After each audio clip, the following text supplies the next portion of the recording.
Hello everyone! Welcome back to my channel! For today's video, tuturuan ko po kayo kung paano gumawa ng burong isda ala Ilokano at paano po ito lutuin.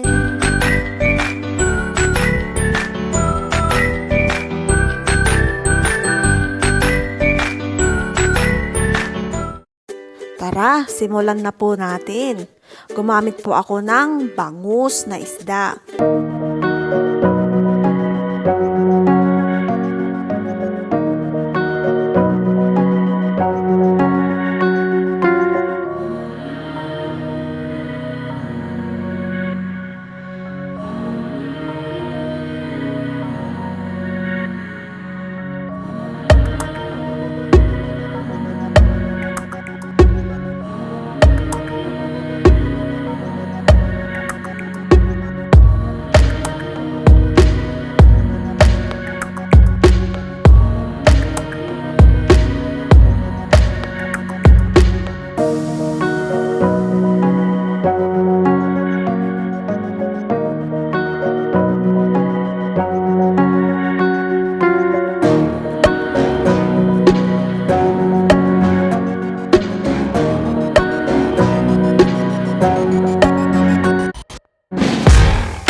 Lahat ay nalalagyan. Kung maaari po, gumamit po tayo ng guwantes sa kamay para po, kasi po ito medyo masilan po yung paggawa. Ayan, ilagay na po natin ang luya. At konting asin ulit. Ayan, tapos na po yun. Kaya siguro po isa't kalahating asin ang gamit ko. Isa't kalahating kutsarang asin. Ayan, halu-haluin lang po natin. Ganun po kasimple. Ayan. Tapos itong lagayan po, nilagyan ko po na ito ng mainit na tubig para po maiwasan natin yung puod ba. Kasi minsan, yung sa paggawa nito, minsan may nauuod, ganun, tsaka may mabaho. Kaya kailangan po talaga yung malinis na proseso. Ayan, ilagay lang po natin silang lahat dyan.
Buro. Ayan, magpainit po tayo ng mantika.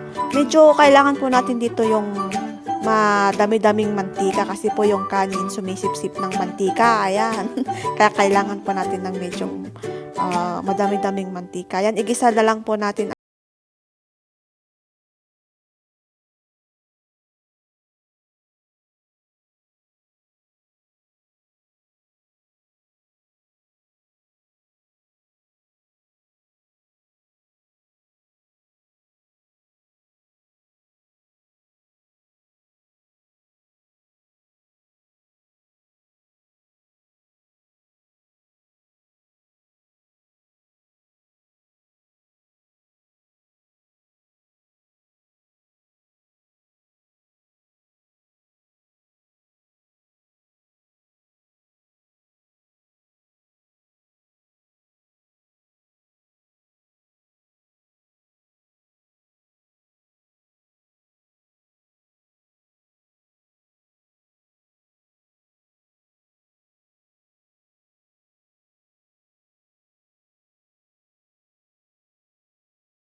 Baka na naman kayo, ang dami na naman yan.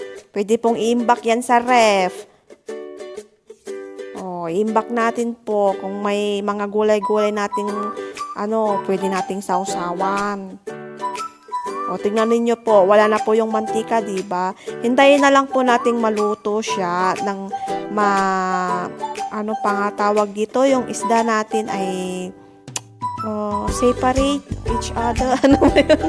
Ay, basta po, basta, ano ba tawag dito? Basta hintayin na lang po nating maluto ang ating isda. Anong parang wasak-wasak ba? Ayan, ganyan po ang ibig kong sabihin. Ganyan, lagyan po natin ng paminta. Paminta, excuse me po. Ayan, lagyan po natin ng paminta.